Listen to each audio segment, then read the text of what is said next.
Un nouvel ère commence, c'est l'ère des vainqueurs. Qui peut acclamer le Seigneur ici là? Un nouvel ère commence, c'est l'ère des vainqueurs. Voilà. Si tu étais vaincu en 2021, en 2022, tu seras vainqueur. Qui me dit amen ici là? Voilà.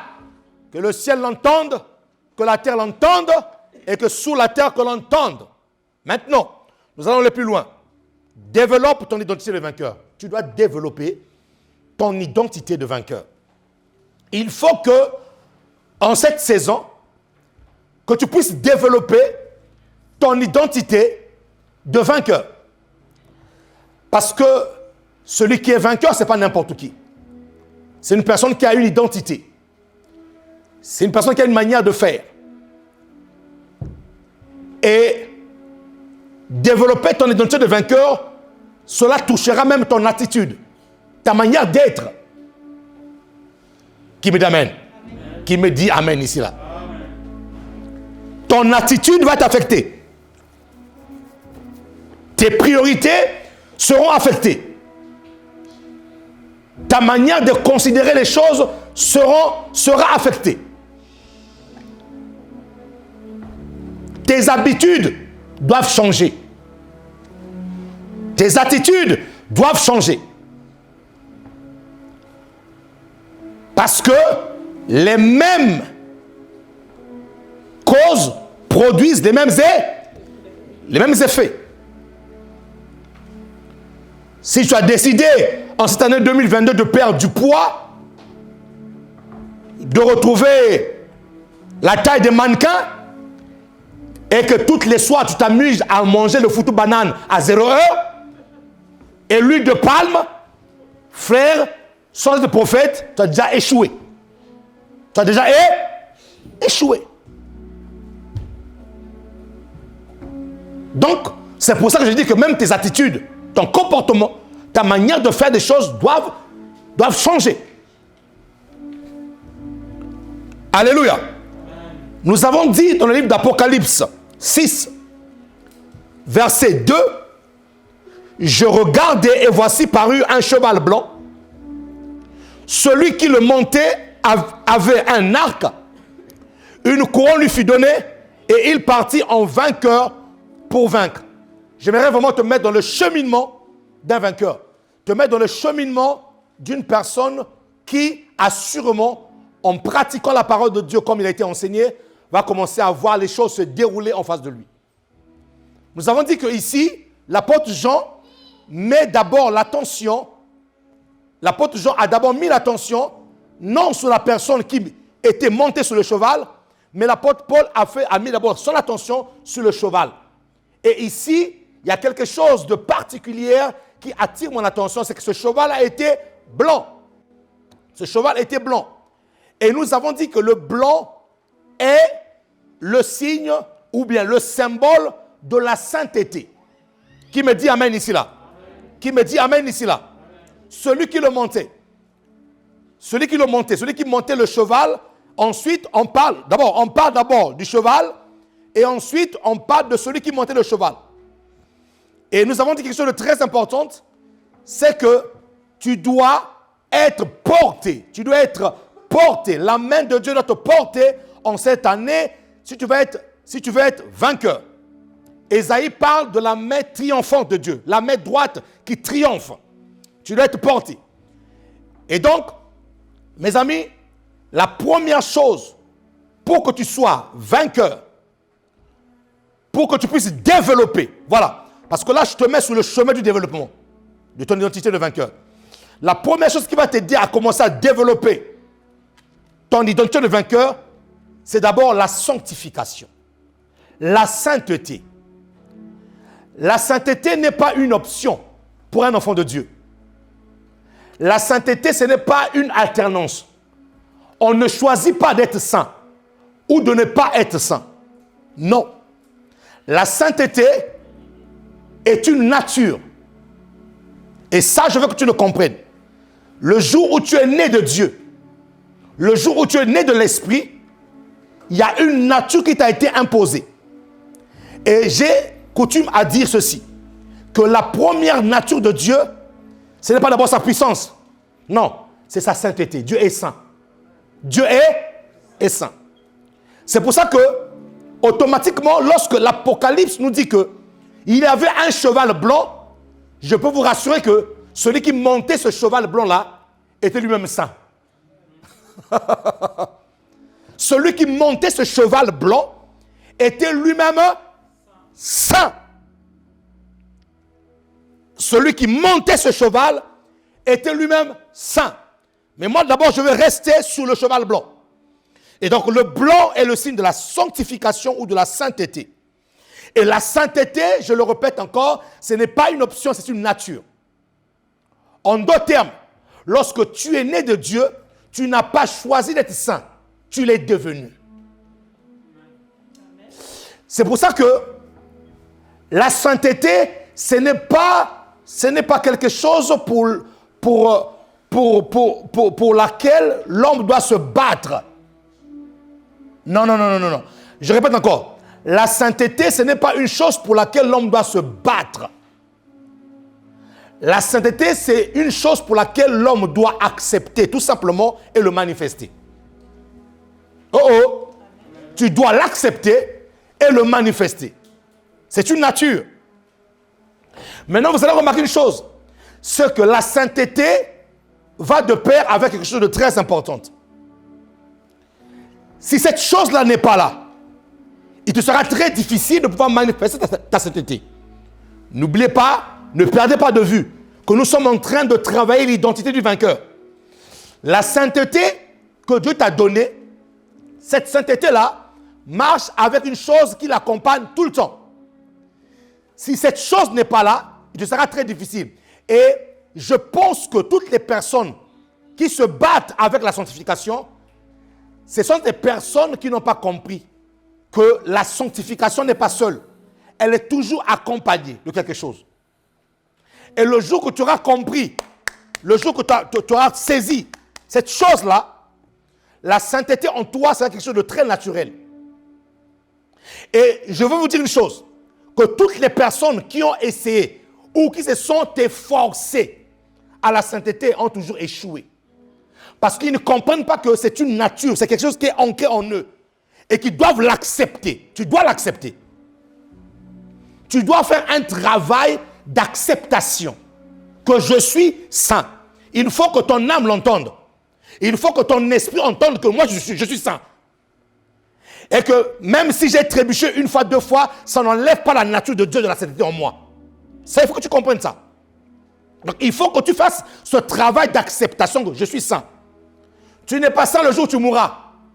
Comme ça se passe dans d'autres religions. Tu deviens saint le jour où on te canonise. Le jour où tu meurs, voilà, on fait une cérémonie pour dire maintenant, tu deviens maintenant Saint Michel. Tu deviens Saint Antoine, Saint Gabriel ou Saint Gabriela. Non. Tu es saint le jour où le trône de Dieu, Dieu lui-même est venu habiter en toi. C'est ce jour-là que toi, tu deviens saint. Qui me dit amen ici là?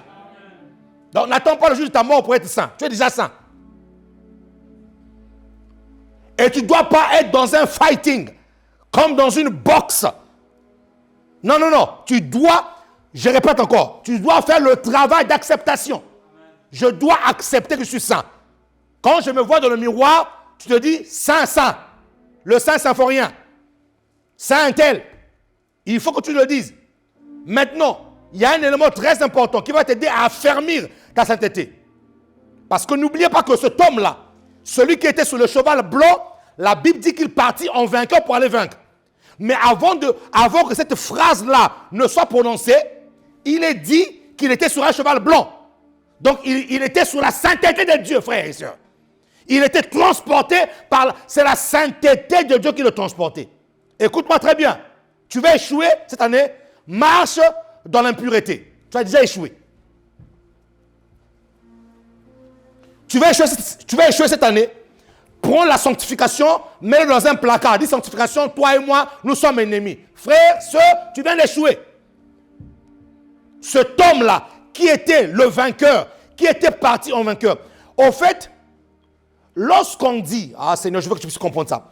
Lorsqu'on dit qu'il partit en vainqueur. Il n'était pas encore vainqueur, mais il partit en vainqueur. S'il partit en vainqueur, c'est parce qu'il a avec lui des éléments qui lui permettent de dire que non, je suis déjà un vainqueur. Si il se lève avec cette mentalité de dire que je veux vaincre, c'est qu'il est sûr des choses qui l'accompagnent. C'est qu'il est sûr de son armure. C'est qu'il est sûr que des éléments qui m'entourent ou des éléments avec qui je vais aller faire la guerre, ces éléments-là sont des éléments sûrs. C'est pour ça que tous ces éléments-là, au fait, si vous voulez, ont conditionné sa mentalité. Les éléments qui l'accompagnaient pour aller faire la guerre ont conditionné sa mentalité. Il savait qu'une personne qui marche dans la sanctification ne peut pas échouer avec Dieu. Et ça, c'est un élément qui lui a permis d'affermir sa foi. Je ne peux pas marcher dans la sanctification et échouer avec Dieu. Impossible. Tu ne peux pas marcher dans la sanctification et échouer avec Dieu. Impossible. Est-ce que je parle à quelqu'un ici là? Maintenant, quel est l'élément qui est toujours souvent accompagné, attaché à la sanctification et qui a fermé ma sanctification? Hébreux 12, 14.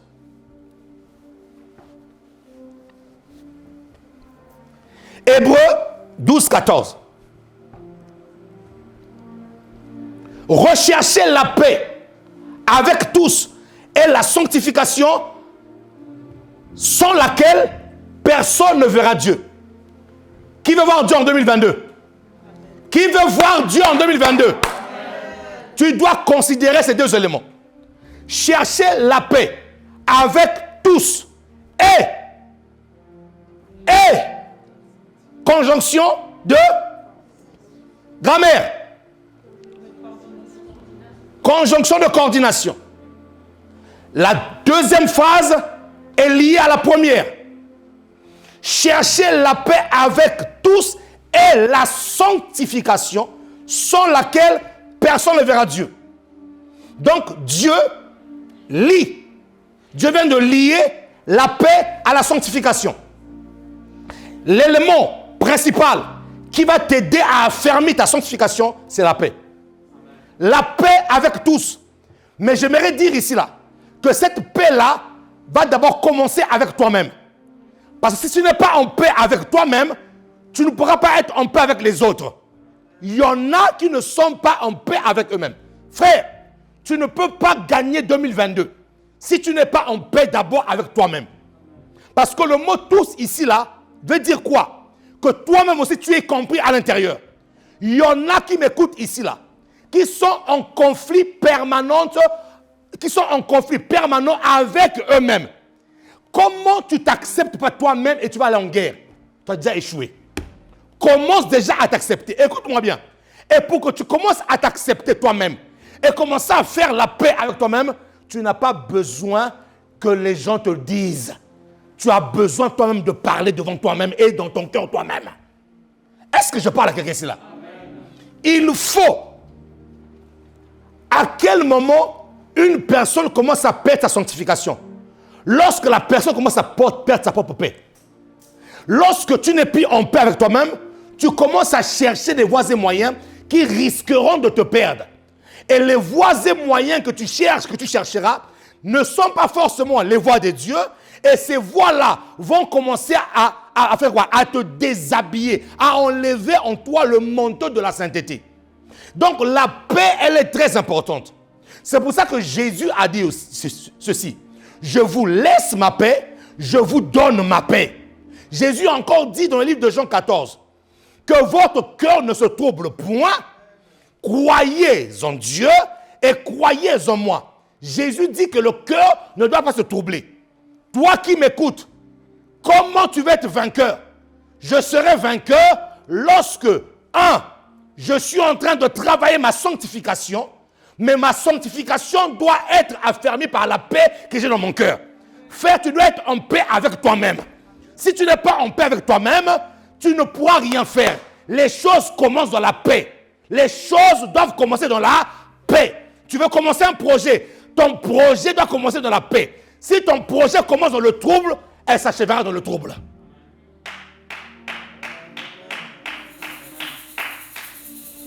Et ton projet réussira à cause de la paix qui est à l'intérieur de toi. Parce que si tu n'as pas la paix, si tu n'as pas la paix intérieure, si tu n'as pas la paix dans ton cœur, les hommes vont te changer des projets au cours de l'année. Oh oh! Si tu n'as pas la paix intérieure, les hommes vont te changer des projets. Une personne qui est en paix avec lui-même est sûre de ce qu'il fait. Une personne qui est en paix avec lui-même est sûre de ce qu'il fait. Il y en a qui m'écoutent ici, là, ils ne s'aiment pas eux-mêmes. Comment tu t'aimes pas toi-même et tu vas aller en guerre? Regarde-toi dans le miroir. La personne que tu vois dans le miroir, là, s'aime d'abord lui-même.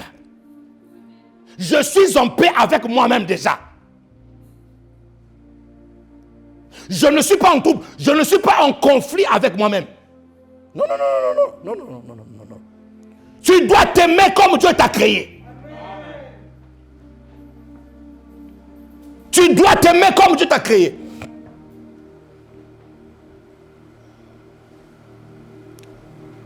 Le déclencheur d'une victoire certaine, le mot paix ici là, veut dire être en harmonie. Tu dois être en harmonie. Tu dois être dans un état de tranquillité. Et ici, comme on dit en hébreu, c'est le shalom de Dieu. Shalom, c'est la paix. Frères et sœurs, il y a des personnes dans leur vie, quand ils ne sont pas en conflit quelque part, ils ne sont pas à l'aise. Tu dois être désenvoûté.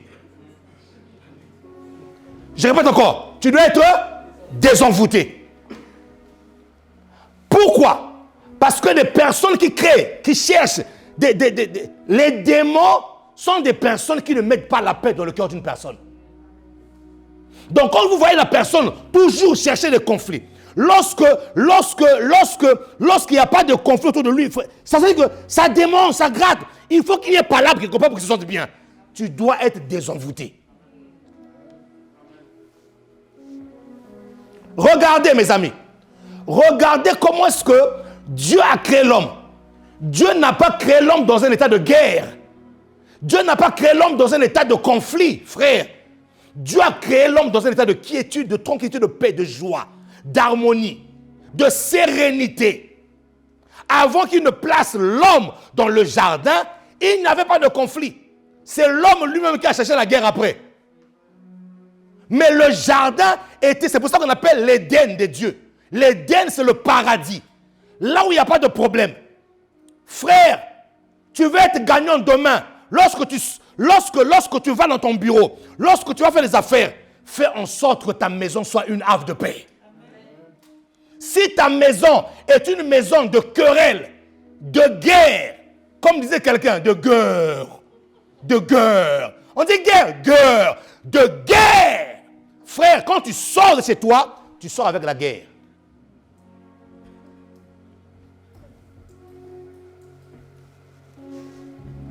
Et dans la hiérarchie de Satan, il y a des démons spécialisés pour troubler les cœurs des gens.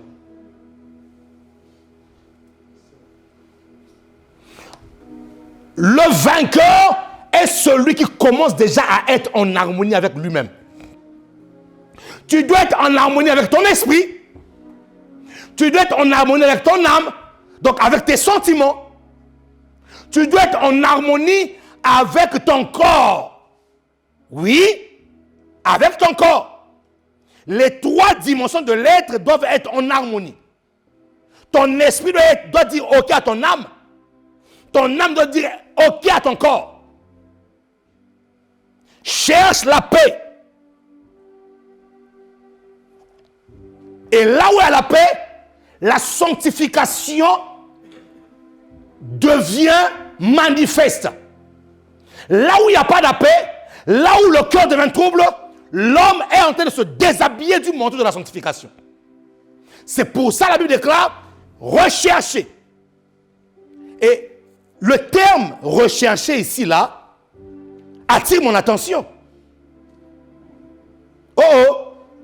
Le terme rechercher attire mon attention. Si Dieu demande de rechercher la paix, c'est parce que Dieu sait qu'on arrivera à un moment donné où la paix et la sanctification seront deux choses qui seront rares sur la terre. Ouais. La paix et la sanctification seront deux choses qui seront rares sur la terre. La sanctification devient quelque chose de rare sur la terre. Les gens qui marchent dans la sanctification et dans la crainte de Dieu deviennent des espèces en voie de disparition.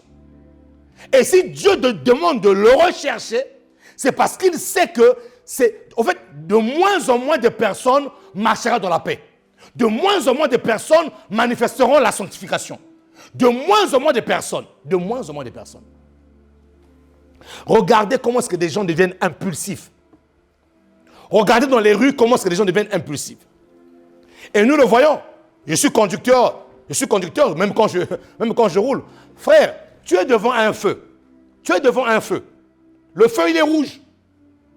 À peine le feu vient de passer au vert, on te klaxonne derrière. Donc, on ne te laisse même pas le temps d'engager la vitesse. Ou d'appuyer sur la... C'est-à-dire que les gens sont devenus tellement stressés. Et ce stress-là prouve que les gens ne sont pas en paix avec eux-mêmes. Est-ce que je peux quelqu'un ici là? Donc, en fait, le système est fait de telle manière que les gens sont moulés dans un stress. Et ce stress-là, c'est comme si c'est commandité dans le monde des ténèbres pour que les laboratoires des pharmacies puissent avoir de l'argent de quoi... Enfin, je te parlerai du système du monde. Il faudrait que je te parle du système du monde. Je t'expliquerai qu'en fait, tous les systèmes qui sont faits dans le monde, ils savent comment le démanteler, comment le casser. Pour mettre des gens dans un système qui fait... Enfin, le monde est bizarre. Le monde est bizarre. Le monde est très bizarre. En 2011, alors que j'étais parti... On était parti en vacances en Afrique. Toute la famille.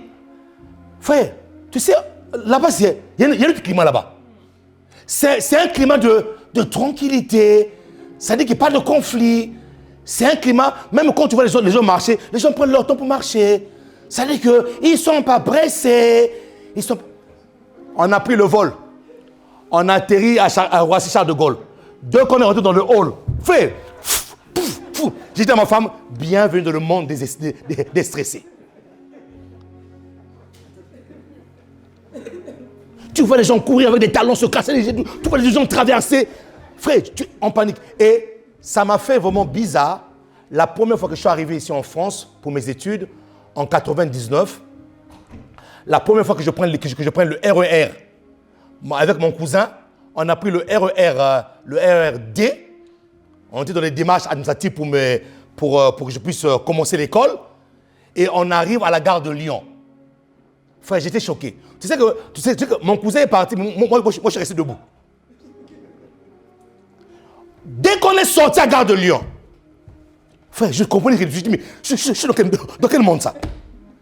Des gens couraient, des métros qui se ferment, des gens sautaient, des gens avec des cravates, avec son sourire. Moi, j'ai dit, frère, le cousin était parti, moi je suis resté là. Je me posais des questions en fait. Et si tu ne fais pas attention, tu vois une personne courir, toi tu vas courir, hein? Tu vas croire que c'est un danger. Cela montre l'état de leur cœur, ils ne sont pas en paix. Parce que même les patrons leur troublent le cœur. C'est-à-dire qu'on est dans un monde où les gens ne savent plus s'arrêter. On est dans un monde où les choses vont à une vitesse et ça te trouble. Tu es troublé. Donc Jésus savait que cette époque-là allait arriver. C'est pour ça qu'il dit, recherchez la paix avec tous. Et ensuite la sanctification. Parce que si tu es troublé, tu ne pourras pas marcher. Frère, écoute, tu es troublé. Tu arrives là, à Gare de Lyon. Une personne vient, il te bouscule. Il te fait tomber. Frère, si tu n'as pas la paix dans ton cœur. Ah, mais toi! Allez, ça y est, c'est parti. Les injures commencent. Et quand les injures commencent, tu perds quoi? Tu perds ta sanctification. C'est pour ça que la paix et la sanctification sont très liées. Dès qu'une personne te provoque, dès l'instant où ton cœur se met en trouble, tu as tendance à vouloir faire... Voilà, tu as tendance à sortir hors de toi. Et quand tu sors hors de toi, fais attention, tu risques de te déshabiller. La paix que Dieu te donne ce qu'on appelle une maîtrise de soi. La paix, c'est-à-dire que tu as une certaine paix, même quand tu vois tout le monde troublé, toi tu es... Frère, Des fois, les gens me posent la question. Il dit, mais toi, quand on parle avec toi, on a l'impression que non, tout est rien. Tout est rien. Ça veut dire que tu es calme. Enfin, je vous ai dit la dernière fois, je l'ai vu à mon travail. Je l'ai vu à mon travail. Chaque mardi, quand on a des réunions, lorsque vous venez faire votre bilan, on vous dit que les chiffres ne sont pas bons, on vous dit qu'avec le corona, on ne sait pas l'avenir de l'entreprise. Frère, tu vois, quand tu balades ton regard, là, les gens deviennent rouges. Tu dis, hé, mais les gars, calmez-vous. Et on voit un monsieur dans un coin calme, tranquille. Et donc, dès que la réunion finit, tu entends tout le monde entendre parler, entendre bavarder. Les gens sont troublés. Les gens sont troublés. Mais la Bible déclare ceci, que ceux qui se confient en Dieu sont comme des aigles. Ceux qui se confient en l'Éternel sont comme, ils prennent leur envol comme des aigles. Ils courent et ils ne se fatiguent pas. Donc je ne peux pas être paniqué. Frère, si tu commences à paniquer comme tout le monde panique, tu es rentré dans le système. Je te dis, tu es dans le système. Arrête de dire Jésus, arrête de dire la tête, par la, tu es la queue. En fait, ton comportement montre que tu as la queue.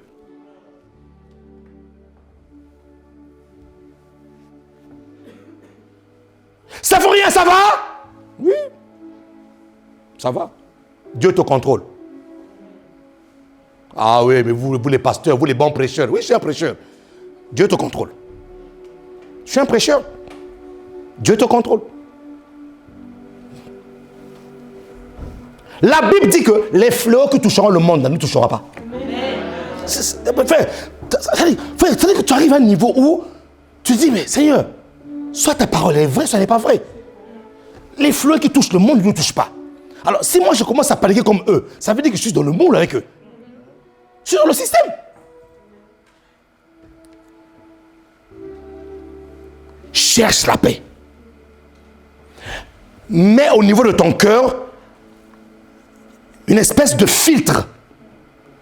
Tout ce que tu entends doit être filtré. Tout ce que tu entends doit être filtré. Tu dois protéger ton cœur. Proverbe 4, 23 dit que c'est de là que viennent les sources de la vie. Donc, si les sources de la vie veulent sortir et que ton cœur est bouché avec le manque de paix, comment tu vas faire sortir les sources de la vie? Comment? Dis à quelqu'un, sois en paix, sois en paix, sois en paix. Non, dis-le bien comme il veut. Sois en paix! Personne n'a le droit, ni le pasteur, d'enlever la paix que tu as dans le cœur. Personne. Et ce qui va renforcer ta sanctification, c'est la paix du cœur, frère.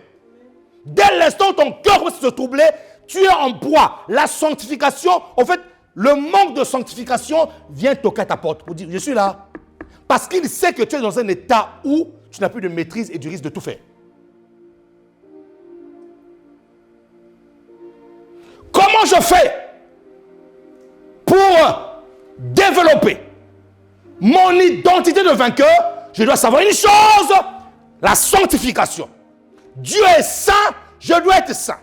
Celui qui vous a appelé est saint, dit la parole de Dieu, vous aussi soyez saints. Maintenant, comment je fais pour renforcer cette sainteté? C'est la paix. Avant de manifester la paix envers les autres, je dois d'abord manifester la paix envers moi-même. Je dois être en harmonie avec moi-même. Je dois m'aimer moi-même. Comment manifester l'amour envers l'autre si moi-même je ne m'aime pas? Tu te regardes dans le miroir, tu dis, moi je ne m'aime pas, franchement, j'aime pas. Aime-toi toi-même déjà. Ça va commencer à te créer une forme de paix. Accepte-toi comme Dieu t'a créé. Dieu t'a créé avec des choses, mais il t'a aussi créé avec des choses que tu ne sais pas faire. Bénis Dieu pour ça. Sois en paix avec toi-même. Que personne ne te dise que tu es nul. Tu n'es pas nul. Parce que Dieu ne t'a pas créé nul. Si tu ne sais pas faire A plus B, mais tu sais faire 1 plus 1, ce n'est pas un problème. Accepte ça et ça va créer la paix dans ton cœur. Tu es en conflit avec personne. Tu es en comparaison avec personne. Tu es en course avec personne. Sois en paix avec toi-même. Est-ce que je parle à quelqu'un ici là? Sois en paix avec eux, toi-même. L'autre a réussi, je bénis Dieu pour lui. Ça me donne ma paix. L'autre a fait des exploits cette année, je bénis Dieu pour toi. Ça me permet d'être en paix avec eux, moi-même. Parce que mon empreinte est différente de ton empreinte à toi. Nous avons été créés le même jour, mais la manifestation, chacun est venu à son temps. Donc, sois en paix avec eux, toi-même. Sois en paix avec eux, toi-même. Est-ce que je parle à quelqu'un ici là? Si tu vois que la réussite de l'autre ou la position de l'autre commence à te troubler, dis-toi que non, ça veut dire que tu n'as pas la confiance en toi-même en fait. Tu n'es pas en paix avec toi-même. Tu n'es pas en paix avec toi-même. Et c'est là où le péché commence à entrer. C'est là où le vêtement de la sanctification commence à partir. Donc, qu'est-ce qui fera que je me présente devant Dieu? Ce qui fera que je me présente devant Dieu. Attention, on n'a pas encore commencé à développer. Nous sommes en train de commencer à développer, mais on n'a pas encore touché l'identité du vainqueur. Ce que je vous donne là, c'est quoi? Ce sont des protocoles qui me permettent de voir Dieu déjà, d'être devant Dieu. C'est-à-dire que si je n'ai pas encore franchi, si je n'ai pas encore ces deux éléments-là, je ne peux pas commencer à voir Dieu. Donc déjà là, je vais développer. Parce qu'il faut comprendre une chose, que l'identité de vainqueur que tu vas avoir cette année ne viendra pas de tes propres moyens, ou de ton intelligence, ou de ta capacité, ou de ta force. Il faut que tu te présentes devant Dieu. Et pour te présenter devant Dieu et pour voir Dieu, tu dois avoir ces deux éléments. Dieu est un Dieu de paix. Toutes les personnes qui vont en trouble, toutes les personnes qui vont avec un cœur troublé dans la présence de Dieu ou dans la prière, fais attention. La voix du diable peut commencer à te parler. Pourquoi? Parce que là où Dieu est, c'est la paix. Là où Dieu est, c'est la sérénité. C'est pour ça que l'un des moyens par lesquels Dieu passe pour parler à son peuple, c'est la paix. Il va te donner une parole. Dans cette parole, tu vas ressentir comme une paix dans ton cœur. La paix intérieure est le signe que Dieu t'a parlé. Pourquoi? Parce que Dieu est un Dieu de paix. Voilà. Dieu est un Dieu de paix. Et donc, quand je cherche la paix avec moi-même, je ne suis pas en guerre avec moi-même. Quand je recherche la sanctification, ma paix me permet de vivre ma sanctification.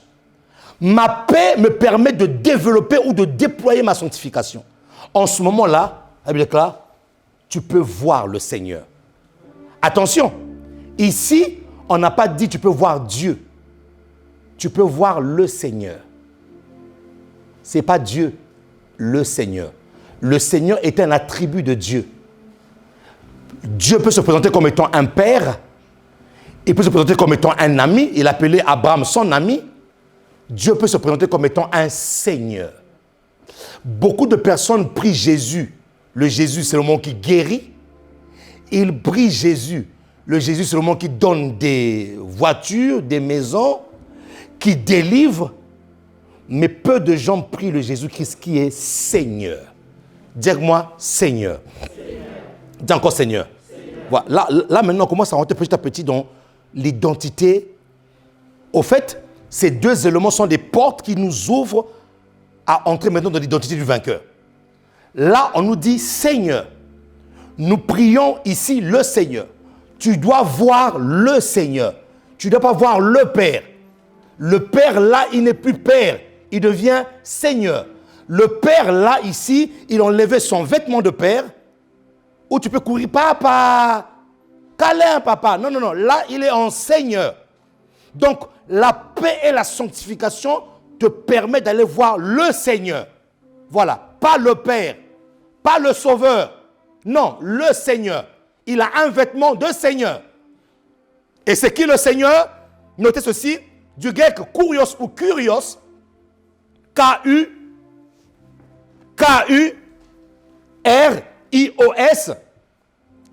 On écrit kurios, mais on prononce kurios.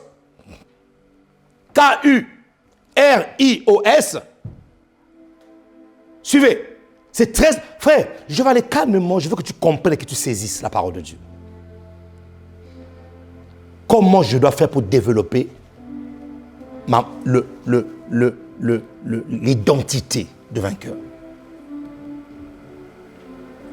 Là, nous sommes que sur le cheval blanc. Nous sommes que sur le blanc, qui est la sainteté. Et la sainteté qui est attachée à la paix. Et c'est ça qui me permet de voir le Seigneur. C'est qui le Seigneur? Le Seigneur, c'est celui à qui une personne ou une chose appartient. Ça, vous devez le comprendre. Le Seigneur est la personne à qui une personne ou une chose appartient. C'est qui le Seigneur? Le Seigneur est la personne sur qui une personne appartient, mais sur quoi il a un pouvoir de décision. Le Seigneur est celui qui décide sur ta vie. Le Seigneur, quand tu rencontres le Seigneur, c'est lui qui décide. C'est-à-dire que tu lui appartiens. Tu deviens son sujet et il a pouvoir de décision sur ta vie. Il a pouvoir de décision sur ta vie. Le Seigneur, c'est un maître. Il est un maître, celui qui possède et qui dispose une chose. Le Seigneur est celui qui possède la chose, mais aussi celui qui dispose de la chose. Le Seigneur est qui? Le Seigneur est un propriétaire. Il est un propriétaire. Donc, mes amis, pour que je puisse développer mon identité de vainqueur, ma sanctification, je l'accepte. Cette sanctification est affermie par la paix de Dieu. Je m'accepte moi-même, j'ai la paix avec moi-même. Et ces deux éléments me ramènent devant le Seigneur. Ces deux éléments vont me permettre d'être la propriété d'une personne. Je commence à appartenir à Dieu lorsque je entre dans la porte de la paix et la porte de la sanctification. Parce que le Seigneur, c'est celui qui doit commencer à décider. Ce n'est pas toi qui décideras, c'est le Seigneur qui décidera. C'est celui qui a le droit de décision. Voyez, il y a des personnes qui prient le Seigneur, qui ne veulent pas que Dieu puisse toucher certains domaines de leur vie. C'est-à-dire qu'ils décident sur un domaine et ils disent à Dieu, ce domaine-là, toi, tu peux décider. Non. Ici, on parle du propriétaire. Il est le propriétaire de tout. C'est celui qui dispose et qui a la capacité de disposer, de posséder et de disposer une chose. Donc, tu ne pourras pas avoir l'identité de vainqueur. Je te ramène quelque part. Je veux que tu acceptes cette vérité-là, que tu l'avales. Tu ne pourras pas développer cette mentalité de vainqueur ou cette identité de vainqueur si tu n'appartiens pas au Seigneur. Tu dois appartenir au Seigneur. Tu dois accepter que la Bible te dise que non, ce que tu fais là, ce n'est pas bon, arrête ça.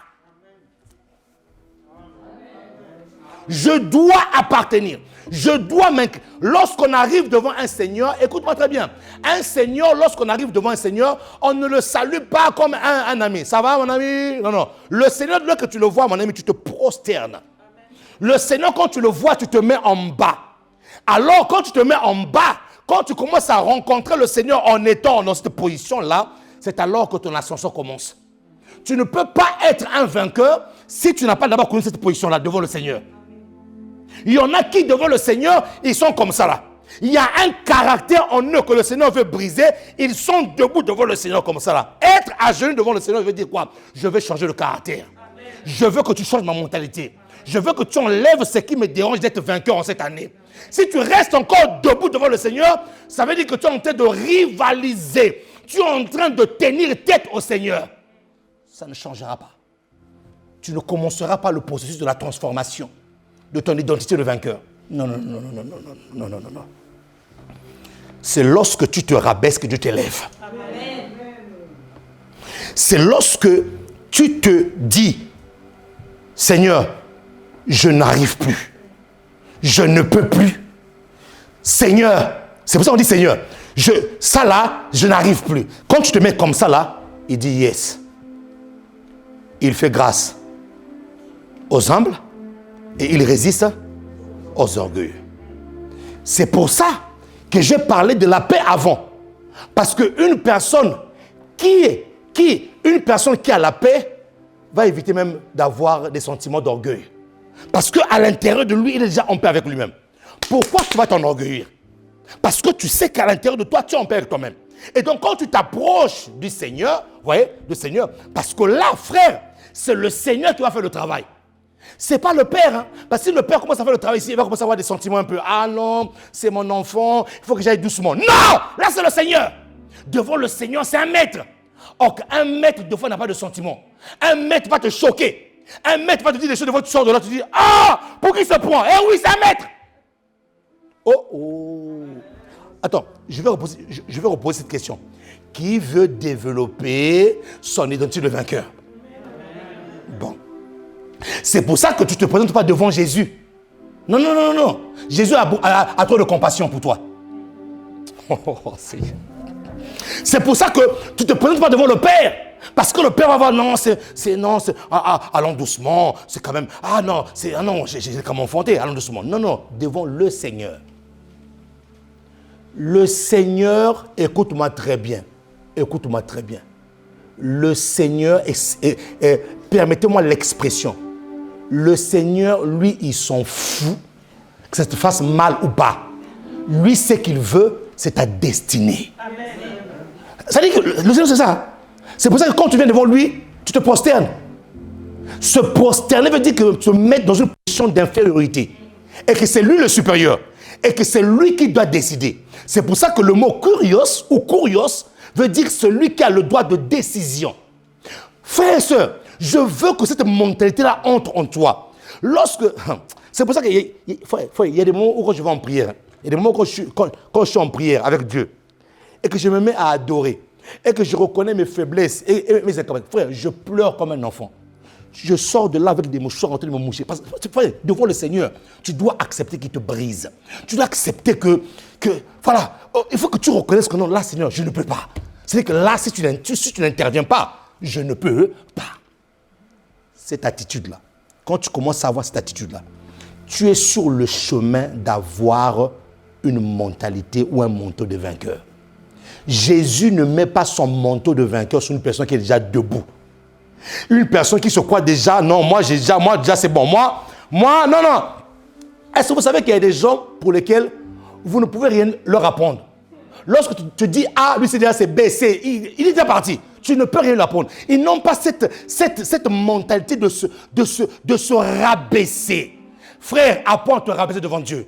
Ton élévation, ta victoire sera certaine. Pourquoi est-ce que lorsque nous prions, nous avons souvent une posture favorable que nous aimons être à genoux? Ça veut dire que être à genoux, c'est ceux qui se mettent à genoux là. Lorsqu'ils se lèvent, la victoire est pour eux. Pourquoi? Parce que c'est devant Dieu qu'ils sont restés. Ils ont rencontré le Seigneur. Et le Seigneur, ce n'est pas n'importe qui. Qui a suivi le film de Le Seigneur des Anneaux? Je pense qu'on a tous suivi le Seigneur des Anneaux. Mais le Seigneur des Anneaux, frère, c'est un guerrier. C'est-à-dire que tu veux que le Seigneur puisse te communiquer les arts de guerre. Tu veux que le Seigneur puisse te communiquer son onction pour que tu puisses régner, que tu puisses gagner la bataille. Tu dois être humble. Amen. Oublie tes capacités. Arrête de dire que non, moi, je peux. Non, frère, Dieu n'aime pas cette attitude-là. Là, c'est pour ça que l'apôtre Paul dit, ayons comme n'ayons pas. Tu as, mais fais comme si Seigneur, je n'ai rien. Je veux plus de toi, je veux que tu me brises, je veux ta capacité à toi, c'est ça que je veux. C'est ça que je veux. Qui me dit amen? C'est pour ça que là, tu ne rencontres pas Jésus. Non. Jésus, lui c'est le sauveur. Tu ne rencontres pas le Père. Non. Le Père, à côté, pas dire, ah, c'est mon fils. Non, tu rencontres le Seigneur. Le Seigneur, que ça te fasse ou mal ou pas, lui, ce qu'il veut, c'est que tu entres dans ta destinée. C'est ça le Seigneur. Le Seigneur, lui, il veut te communiquer des arts. Il veut te communiquer une mentalité. Il veut challenger ta vie. Il veut étirer ta vie. Il veut que tu sors de ton confort. Ça, c'est le Seigneur. Il veut faire de toi un homme, une femme de guerre. Et pour ce faire, tu dois rencontrer le Seigneur. Qui peut acclamer le Seigneur de gloire? Ouais, qui peut acclamer le Seigneur de gloire?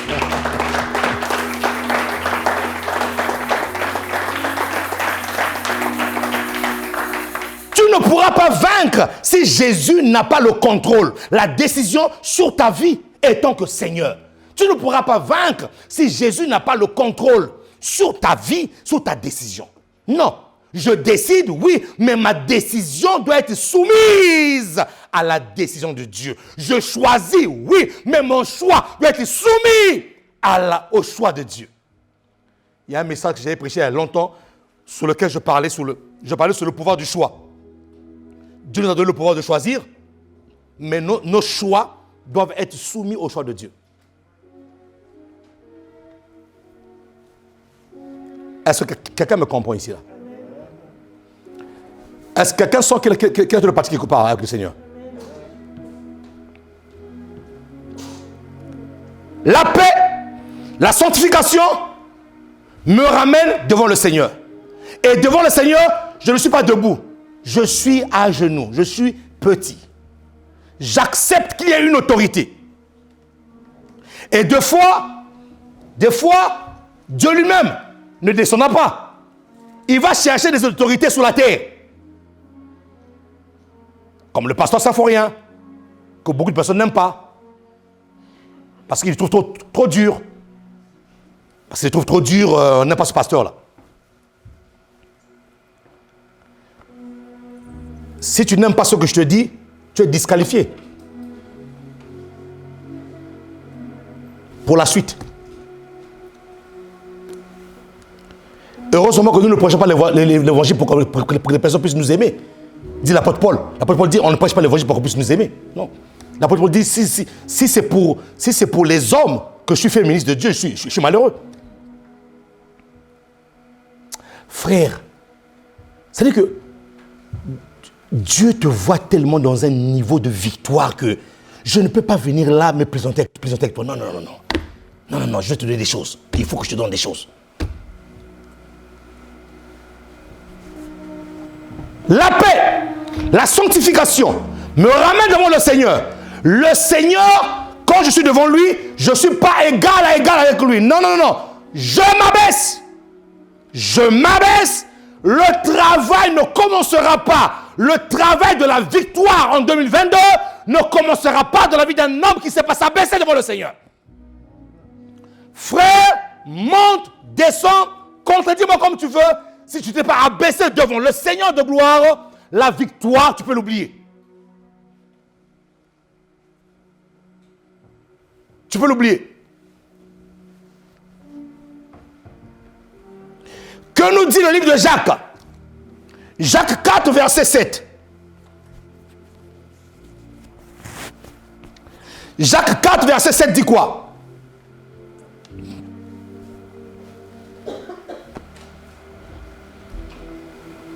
Ah Seigneur.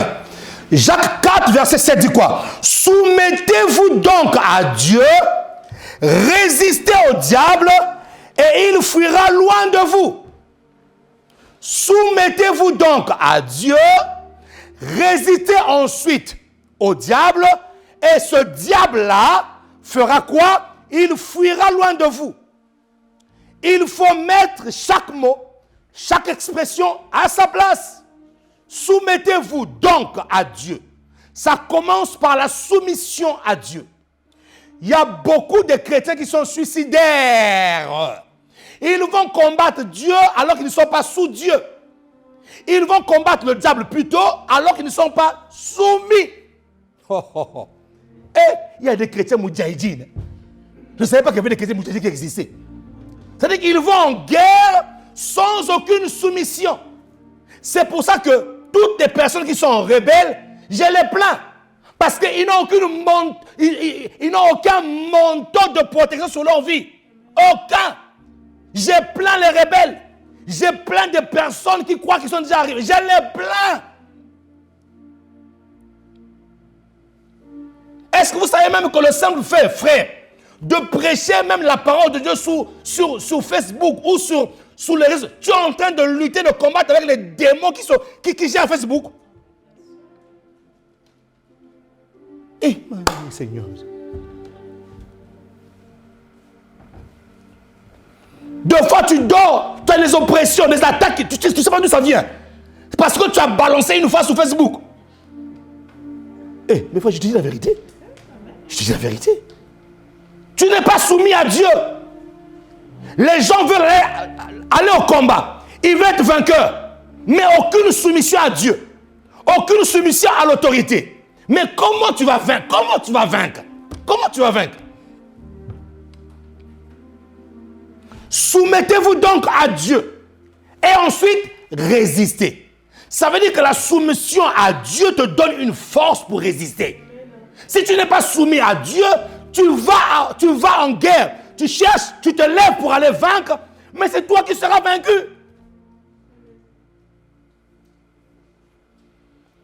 Le mot soumission du grec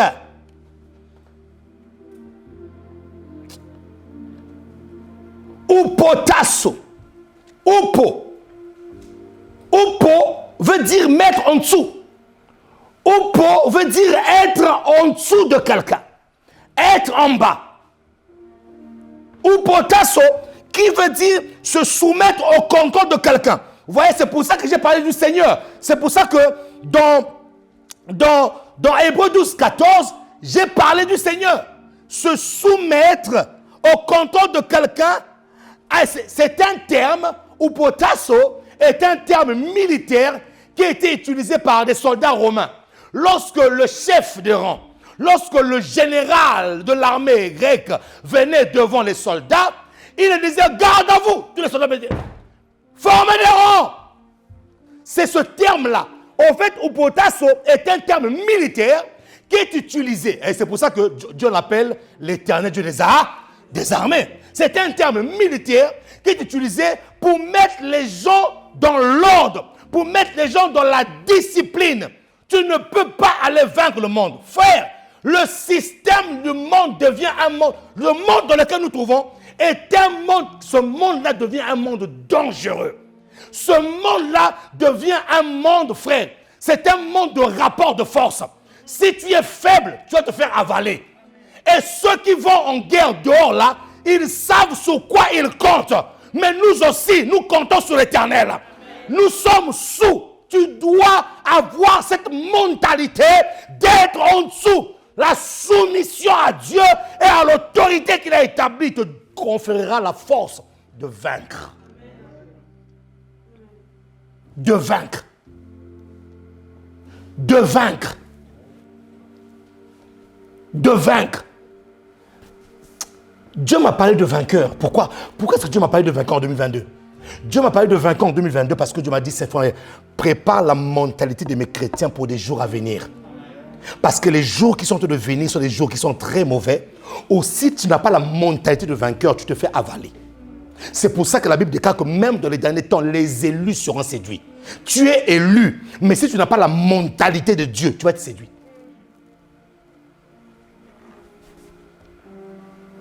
Ce système-là, je vous parlerai du monde. Parce qu'on parle d'aller vaincre. La Bible dit qu'il partit en vainqueur pour aller vaincre. Mais vaincre qui? Ou vaincre où? Parce qu'il y a un terrain de guerre. Il y a un terrain de guerre. Donc c'est pour ça que je te dis déjà, cherche la sanctification. Cherche la paix. Soumets-toi au Seigneur. Tu ne pourras pas résister au diable avec toute son armée qu'il est en train de relâcher au XXIe siècle, là, la décennie 2020, la décennie 2020, 2030. Tout ce qu'il est en train de relâcher. Vous croyez que Omicron, c'est le dernier virus qui est sorti? Non, non, non, non. Ce n'est pas le dernier. Frère, ce n'est pas le dernier. Et est-ce que vous savez que Omicron était déjà, on parlait déjà de Omicron en 1963. Vous voyez Omicron aujourd'hui, mais depuis 1963, il y avait un film italien. Il y avait déjà un film italien sur lequel on parlait déjà de Omicron. Et le sous-titre, c'est quoi? Le jour où le monde, la terre sera un cimetière. Vous voyez ce que vous voyez là? En fait, les chrétiens croient que non. Ce qu'on voit là, c'est le fait de hasard. C'est un hasard comme ça là. Dis, réveillez-vous. Réveillez-vous. Ce n'est pas un hasard. C'est pour ça que je dis souvent aux chrétiens, la plupart des films d'Hollywood que vous voyez là, ils vous projettent dans le futur déjà. La plupart des films que vous voyez là. Maintenant, la bonne question qu'il faut se poser, si ces hommes-là vous projettent dans le futur, qu'est-ce qu'ils ont vu? Et quelle est leur obédience? Quelle est leur spiritualité? Quelle est leur spiritualité? S'ils sont capables de vous transporter dans le futur, quelle est leur spiritualité? Leur spiritualité est basée sur quoi? C'est pour ça, toi aussi, là, il faut que Dieu te montre des choses qui vont se passer en 2025, en 2026, en 2030, il faut que Dieu te montre les choses. Il n'y a pas de main ici, là. Amen. Oui.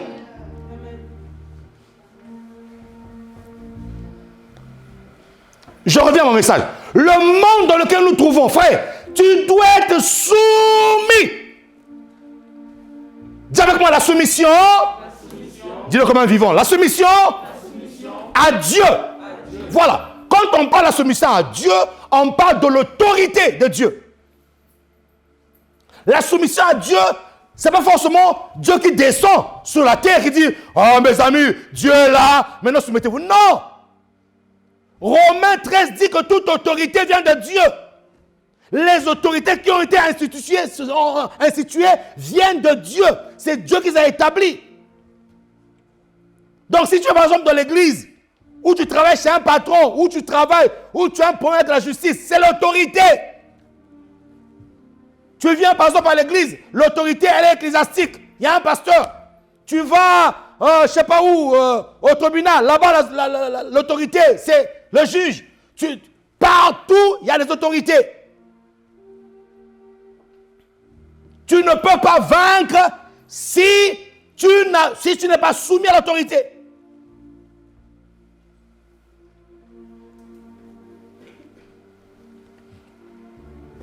Qui peut acclamer le Seigneur de grâce? Le Seigneur de grâce. Le Seigneur de grâce. Maintenant, quand tu es, je termine par ça parce qu'on va continuer dimanche prochain. Quand tu as cherché la porte, quand tu es entré par la porte de la paix et de la sanctification, et que tu as rencontré le Seigneur de grâce, c'est ce que nous allons faire maintenant. Quand tu as rencontré le Seigneur, quand tu as vu Dieu, le Seigneur plutôt, et que tu sais que devant le Seigneur, l'attitude que je dois avoir devant le Seigneur, c'est être en dessous, c'est être en bas. Sinon, le travail qui consiste à transformer mon identité de vainqueur ne commencera pas. Le travail de vainqueur commence lorsque je suis en dessous, je suis soumis, je suis sous la mission, je suis en dessous de Dieu, je suis obéissant à l'autorité. Le travail du vainqueur commence là. Et maintenant, lorsque tu as cette attitude-là, nous allons simplement lire ce verset et nous allons revenir le dimanche prochain. Lorsque tu as cette attitude-là, voilà ce qui va t'arriver maintenant. 2 Corinthiens 3, verset 18. Dès que tu as cette attitude-là, qui est prêt à se soumettre à la parole de Dieu? Amen. Qui est prêt à se soumettre à l'autorité? Amen. Frère, je te dis, j'ai envie que tu puisses vaincre cette année-là. J'ai envie. J'ai envie. J'ai envie. Attention, ne confondez pas la soumission avec la brimade. Il y a des autorités qui briment. Ce n'est pas la soumission, ils briment, ils te briment. Il fait de toi esclave. Je ne te parle pas de ça. Non, non. Prends la soumission comme étant une obéissance à une autorité qui te confère une protection. Amen. Prends la soumission comme étant une obéissance à une autorité qui te confère quoi? La protection. Prends ça comme ça. Voilà. Maintenant, si tu remarques que dans cette soumission-là, tu commences à être comme un esclave, frère, ce n'est plus la soumission, il faut sortir de là, il faut fuir. C'est-à-dire qu'on veut te réduire en un esclave. Voilà. La soumission, elle est différente de l'esclavage. C'est comme aujourd'hui, les gens qui utilisent souvent ce passage de la Bible, Éphésiens 25. Femmes, soumettez-vous. Femmes, soumettez-vous. Dès qu'un homme voit une femme qui commence à répondre, « Hé, femme, la vie des gars, soumettez-vous. Tu pêches contre Dieu. » Ignorant. Cet homme-là était un ignorant. Il prend une parole biblique pour satisfaire son ego, satisfaire sa bêtise. Et la femme aussi, la Bible nous dit d'être soumise. Vraiment, je ne vais pas. La femme a tremblé. tu ne deviens pas sa femme, tu deviens femme esclave.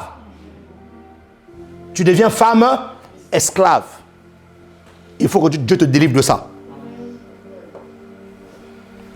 Donc, si je suis rentré par la porte de la sanctification et de la paix, et que j'ai rencontré le Seigneur, et que devant le Seigneur, mon attitude, c'est la soumission, alors qu'est-ce qui arrive? 2 Corinthiens 3, verset 18.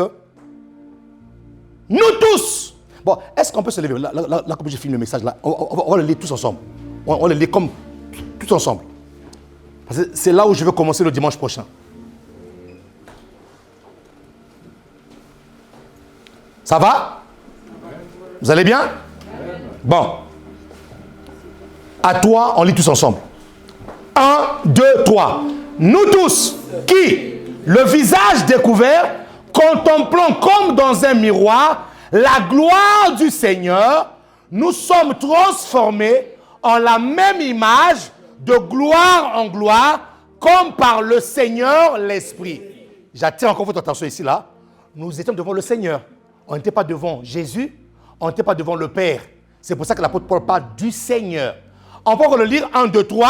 Nous tous qui, le visage découvert, contemplons comme dans un miroir la gloire du Seigneur, nous sommes transformés en la même image de gloire en gloire, comme par le Seigneur, l'Esprit. Qui peut acclamer la parole du Seigneur?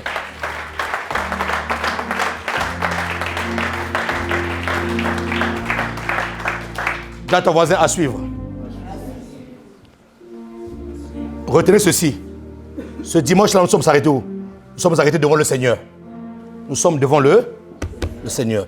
Maintenant, le Seigneur va commencer son travail là. D'accord? Garde tes mains levées, Père. Merci pour ta grâce. Merci pour ton amour. Merci pour la connaissance. Merci pour ta parole. Donne-nous de comprendre ces choses, Seigneur. Être vainqueur, ce n'est pas un slogan. Dire que je suis vainqueur, ce n'est pas par la bouche seulement, mais le cœur doit suivre, Seigneur. La pratique de la parole doit suivre. Alors fais grâce à ton peuple, fais grâce à ton Église de comprendre ces choses et de marcher comme des victorieux cette année. Certainement, Seigneur, il y a plusieurs victoires dans plusieurs domaines qui sont déjà prêts. Mais c'est prêt pour des vainqueurs, pour des personnes qui marcheront selon ta parole. Ils vont voir ces choses-là être décomptées devant leurs yeux. Ils vont voir la main de Dieu, la puissance de Dieu se manifester.